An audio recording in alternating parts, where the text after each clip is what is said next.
Good evening, doctors. My name is Rahul Desai, and on behalf of FDC and MedTalks, I hereby welcome you all to today's module in our journey of 52 weeks of diabetes essentials with Dr. Sanjay Kalra sir and in memory of Dr. K.K. Karwal sir. Dear viewers, Dr. Kalra sir will take us today on a very important topic, of which the prevalence is continuously rising and it is under recognized as a global disease burden. Today's module is on diabetic nephropathy, which it develops in 40% of patients with type 2 diabetes mellitus and 30 patients with type 1. Dear viewers, I know, like me, you all are eager to listen to Dr. Kalra sir. And so without taking much more time, before I hand over the platform to Dr. Kalra sir, let me have the opportunity of announcing the winners of last episode. And the winners are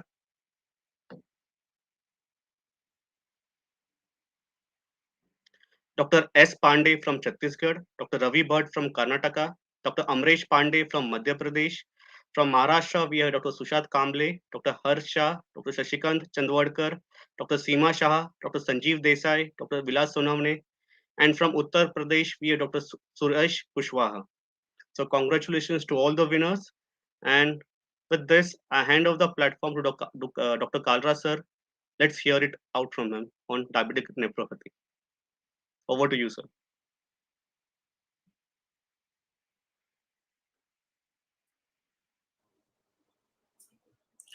Good day, friends, and welcome to this edition of Diabetes Essentials. Over the past few weeks, we've been talking about various aspects of diabetes management. These days, we are talking about complications. So, our focus right now is on microvascular complications, and today we'll be talking about diabetic nephropathy or kidney disease. Diabetic nephropathy or diabetic kidney disease is a major complication of diabetes. It's an important complication because, number one, it is very common. Number two, the treatment is quite challenging. And number three, in spite of our best efforts, sometimes the outcomes are suboptimal. And this leads to an unnecessary burden of end-stage renal disease. Let's take the opportunity to look at some terminology. Diabetic kidney disease is kidney disease that occurs directly because of diabetes. However, a person with diabetes may have kidney disease due to other reasons, maybe an infection, maybe an autoimmune condition, maybe an unknown condition. All this put together is diabetic nephropathy. Diabetic kidney disease, DKD, is one type of CKD, chronic kidney disease. Chronic kidney disease is staged according to levels of albumin excretion and EGFR, estimated glomerular filtration rate. We'll talk about that later. But when CKD reaches the need for a renal replacement therapy, RRT can be either hemodialysis or peritoneal dialysis or kidney transplant. Then we call it CKD stage 5 or end stage renal disease. Now, if we are able to pick these up early, then we will actually be able to prevent complications of diabetic nephropathy. Some of the common symptoms that your patients may complain of will be swelling of the feet, pallor, easy fatigability, and high blood pressure in spite of taking 1 or 2 or 3 types of medications. These symptoms occur late sometimes. So it is a good idea to even note increase in blood pressure or increase in requirement of treatment for blood pressure. You will be able to pick your patients up much faster. But it would be best if we can pick up our patients before they become sick. To do this, we have to screen them. And one way of screening is to check for a urine microalbumin. So we'll talk about that as well later on. But you must get a urine routine test done. In urine routine, they will check for albuminuria. But if you want to check earlier, if you want to pick up earlier, then you have to do a urine microalbumin test. This is also very easy to do. It's a dipstick test which can be done. We should also calculate EGFR, estimated glomerular filtration rate. EGFR is calculated with calculators, very easy, available online, you can use on your phone. And you need a serum creatinine from a good laboratory, from a standardized laboratory. So even if there is no sign or no symptom, if you can find albuminuria and or reduced EGFR, it means your patient has diabetic kidney disease. So we should begin treatment early. However, if your patient has got an active urinary sediment, this means there are many RBCs or casts or crystals in the urine routine test. Maybe albumin levels are increasing rapidly. They have reached nephrotic syndrome. Or the EGFR is declining very fast. Or the patient does not have any other microvascular disease like retinopathy. It means the patient may have some other cause of kidney disease. So we have to screen for that. It may not necessarily be diabetic kidney disease. In our clinics, when we assess patients with renal disease, we have to look at various aspects. The renal pentad reminds us of what to do. Of course, we are worried about renal function, which is EGFR and albuminuria. See in this pentad, the point right at the top. So we will measure albuminuria and EGFR. But we should also be mindful of diabetes control, HbA1c, and we should avoid hypoglycemia, because in patients with kidney disease, hypoglycemia can occur. In fact, one of the common symptoms of kidney disease is sudden onset of hypoglycemia in a patient who was earlier well controlled. Not only should we focus on diabetes control, we should also look for other conditions like blood pressure and dyslipidemia and manage them as well. So this would be in all people with diabetes. Do screen for acute health concerns. And in chronic kidney disease, two acute health concerns are dyselectrolytemia and also urinary tract infection or obstruction. So we should screen for these. And then chronic health concerns like iron status and bone mineral health. Our patients with CKD, with chronic kidney disease, may have low iron or low ferritin levels or a low transferrin saturation. And they may have bone dysfunction.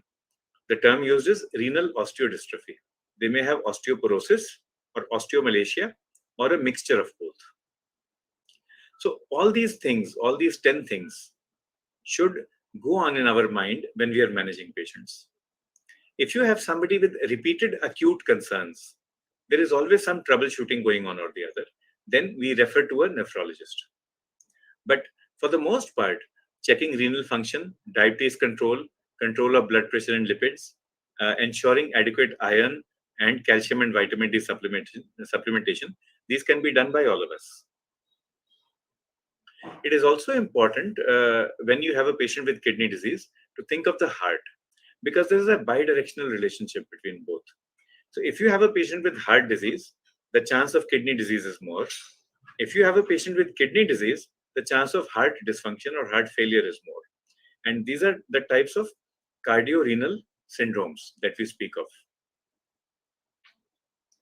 We already mentioned that every year we must estimate urine albumin and EGFR.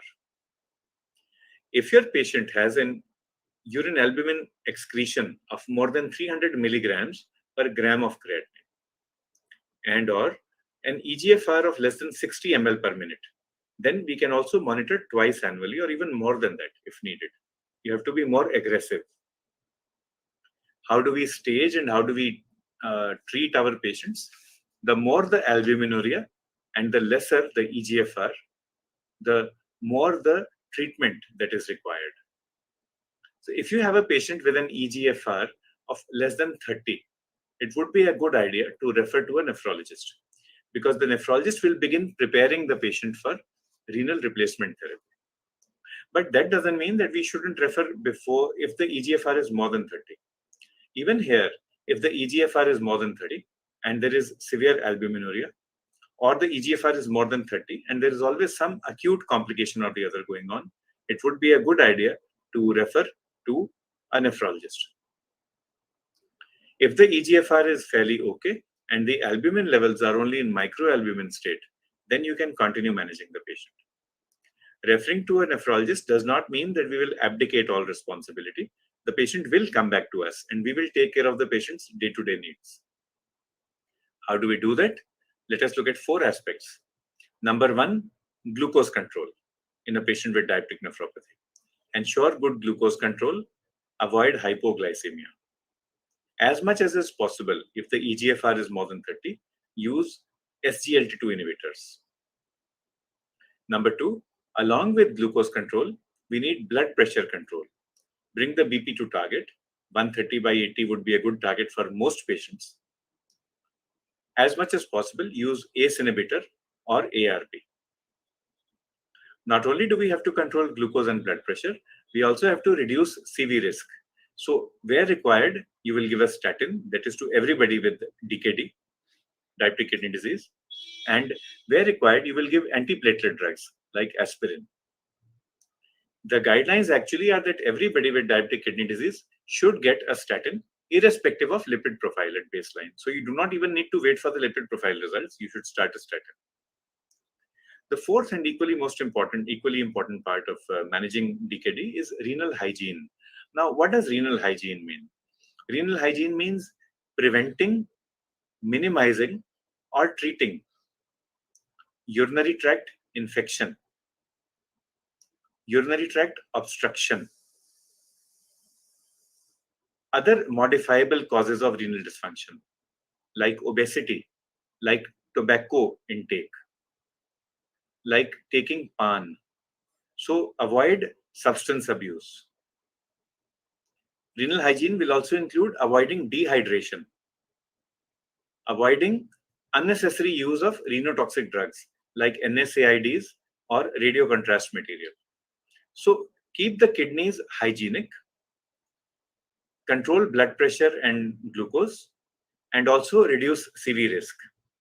If we are able to get all the numbers right, the hemoglobin, the calcium, the glucose and HbA1c, the blood pressure, the lipids, and we are able to give antiplatelet drugs where required and ensure good renal hygiene, then our kidneys are safe. So what do we do? Let's talk about this in more detail. For glucose control, give SGLT2 inhibitors if possible, if EGFR is more than 30. Insulin would be a preferred drug of choice. If your patient is obese, you can use GLP-1 RA. If your patient does not agree for insulin at all and glucose control is not all that bad, you can use a modern sulfonylurea like glyclazide MR. Glyclazide MR 30 milligram would be a safe drug to use here. We must bring the BP down to 140 by 90 or less. And the first choice would be ACE inhibitor, followed by ARB. Do note that most people with diabetes will need a combination therapy. So out of all your patients of diabetes, 2/3 may require dual therapy to control blood pressure. So along with ACE inhibitor or ARB, they may need a diuretic or amlodipine. When it comes to DKD, that percentage will go up. So around 80 to 90% of all your patients will require 3 drugs for controlling blood pressure. So do not hesitate. If, however, your patient is not responding to even 3 drugs of blood pressure lowering category, then maybe it would be a good idea to refer to a specialist and see whether there is any other reason that we are missing. One common reason is renovascular hypertension. For renovascular hypertension, there are many tests that are done, but a screening test that you can get done is a renal Doppler, if your ultrasound colleague is willing to do that for you. Apart from renal hygiene and glucose therapy, glucose lowering therapy, and blood pressure lowering therapy, we should also focus on nutrition. There is always this issue about protein restriction. But the thing is that 0.8 to 1 gram per kg body weight of protein is allowed in patients with chronic kidney disease. And it is very rare. I mean, honestly, I have never seen any Indian diet crossing that. So patient can take a normal Indian diet. Maybe you can tell them do not take non-veg food 3 times a day. But still, up till 0.8 to 1 gram of protein is allowed. If your patient does not take protein at all, then the person will get malnourished. And that is called adult kwashiorkor. If you're stuck, you should refer. If the patient is deteriorating, you should refer. But otherwise, you can keep the patient with you. And this renal pentad again reminds us of when to refer a patient and when not to. This pentad was created by Professor Manisha Sahai from Hyderabad and Dr. Dinesh Dhanda from Karnal in Haryana. But Dr. Khuller, Dr. Dinesh Khuller from Max Hospital, Saket, New Delhi, has added another point to this, and he says that all these five angles are important, but right at the center, you should have something called preparation for renal replacement therapy. So, as the EGFR comes down, you should begin counseling your patient about dialysis, about kidney transplant, and begin preparing your patient for kidney transplant. If your patient has acute problems, sudden worsening in chronic problems, or worsening of comorbid conditions, do seek the help of a specialist. If, however, your patient is stable, renal function is stable, albuminuria is the same as it was before, EGFR is the same as it was before, there are no acute concerns, no infection or obstruction, then continue managing your patient. Let's look at the answers to last week's questions. So today we've spoken about diabetic nephropathy. We have a fair view. Let me remind ourselves of the most important interventions that we can do. Good nutrition with adequate protein, good glucose control, good blood pressure control, cardiovascular risk reduction, and renal hygiene. With this in mind,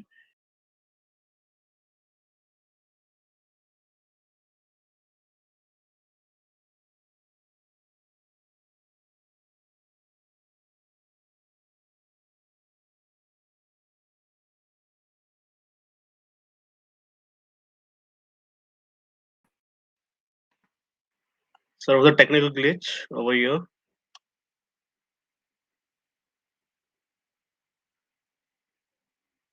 Rituman?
Yeah, good evening, doctors. So, the question of the week for Anazal Zero, because since Dr. Kalra has a technical problem at his hand. So, the question of the week I'm going to ask you the benefit of the first question is the benefit of using an insulin pump include all of the following except the question. I'll read it again. The benefit of using an pump include all of the following except option A is by continuously providing insulin, they eliminate the need for injections of insulin. Option B is they simplify management of blood glucose and often improve A1C. Option C is they enable exercise without compensatory carbohydrate consumption. And option D is they help with weight loss. So this is the first question of the week. Ritu, next.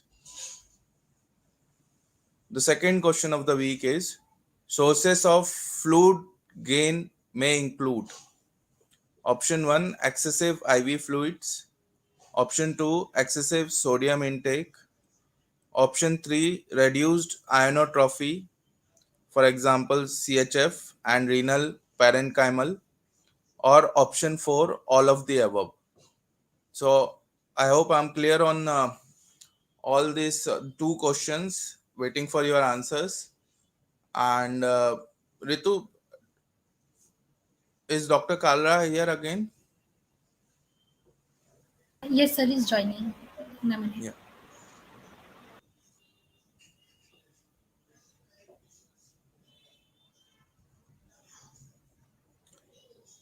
I'm sorry for the delay. Dr. Kalra is joining in maybe in another few seconds.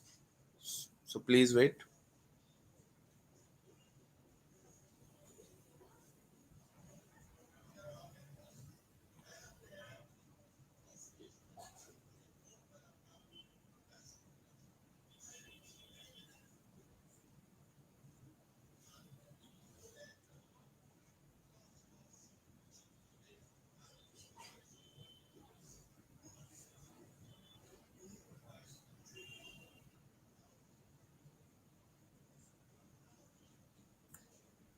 Dear doctors, I'll request. Yeah, sir. Sir has joined. Sir, over to you, sir.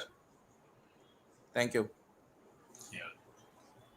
Thank So you. We've had I've the already asked the question. Yeah. yeah, Good we've evening. had the questions for this week, and it's always been great. When we speak of nephropathy, actually, we should be mindful that uh, early screening, early diagnosis, and early treatment actually makes a lot of difference to morbidity and mortality. What are the challenges that you face regarding nephropathy management or blood pressure management? If you can have those comments or questions, that will help us discuss this further.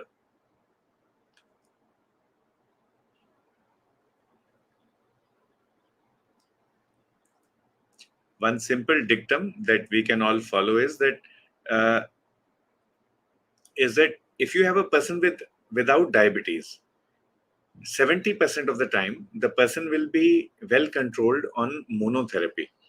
Blood pressure will be well controlled on monotherapy. But if you have a person with diabetes, 70% of the time you will need dual therapy to control the patient. So double or triple therapy is required much more often in persons with diabetes. There is a question from Dr. Ravi Bhatt. At what level of serum creatinine, ACE inhibitor and ARB are contraindicated?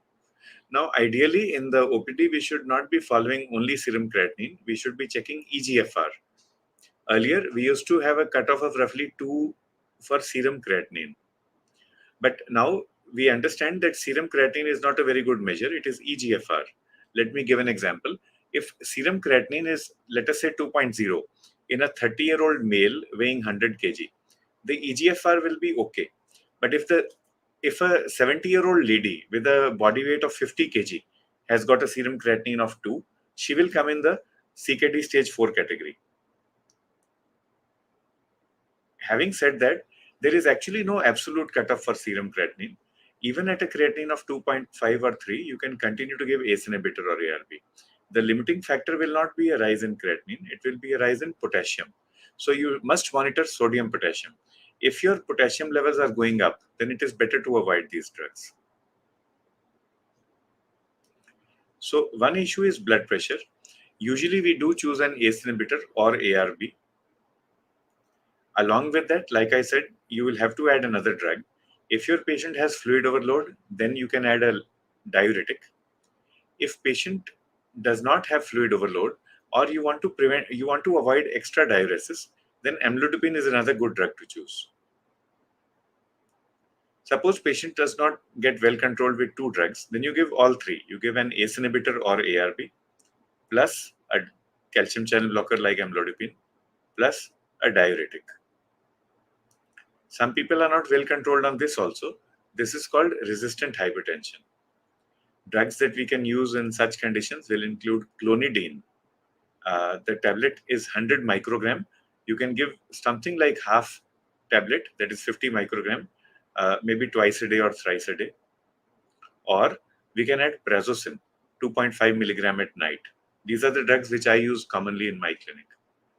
Spironolactone is another drug that is used very frequently. This is a mineralocorticoid receptor antagonist. Spironolactone is a diuretic. When you are using spironolactone also, you must be aware that you have to monitor serum electrolytes. Over the coming weeks, we will be speaking more and more about various complications of diabetes. We'll talk about the micro as well as macrovascular complications.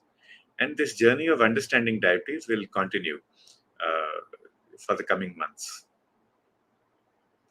Festive season will be starting shortly. The Navratras are starting. If there is any challenge that you have in managing diabetes during fasting and feasting, please feel free to share that with us as well, and we will try to cover these in the coming topics. So it's been great interacting with you, like every time. I look forward to next week's interaction as well. And over to Rahul. Thank you, sir. Thanks, sir. You have taken all the questions, and to all my viewers, we extremely feel sorry for maybe a 1 minute delay in the transmission. And we look forward, as sir has said, that we look forward to have a great journey with you. And as I was sharing that with the coming festival season with Dasera and Diwali, especially in Dasera in the eastern part and Diwali in the rest of the part of India, there will be a lot of doctors asking questions of abnormalities in FP as well as fasting as well as postprandial. We are happy to take the questions to Dr. Sanjay Kalra, and we will be helping you get Doctor. all. Yeah, one more question from Dr. Shah is there. Preferred statin in CKD and diabetes. When to consider is everybody. Everybody in CKD with the CKD should get a statin, even if you have not checked the lipid profile. This is guidance from all the bodies. You can choose atorvastatin or rosuvastatin. You can start with a blanket of 10 milligram dose. If you have done the lipid profile and you find that lipids are high, you can also go up to 20 milligram. But average starting would be 10 milligram. When to avoid? Only if there is a reason to avoid. Supposing patient has symptoms suggestive of myalgia, myositis, you want to fix them up first. Or patient has got has taken statins in the past and has got myalgia in the past. Otherwise, there will be no reason not to give statin. You should counsel the patient that this will actually help prevent heart disease. Non-caloric sweeteners like equal stevia we can allow in routine quantities. Patient will just want to take 1 or 2 or 4 tablets a day. Dr. Syed Bakar points out that dapagliflozin helps in cardiac failure. The answer is yes. It helps in both cardiac failure with preserved ejection fraction and cardiac failure with reduced ejection fraction. So this is a drug that we are using more and more often. You will find that even in people without diabetes, dapagliflozin has been shown to prevent the need for hospitalization for heart failure and also prevent death due to cardiovascular disease. So this is a drug not only for diabetes, but also for preventing and treating heart failure and also for preventing kidney disease. So many questions today, and we'll take up all the other questions that come next week. Right, sir. Thank you very much, sir. Thank you, all my viewers, and keep spreading the word of mouth that we are there every Sunday at 9 p.m. with Dr. Sanjay Kalra. Jai Hind. Jai Hind.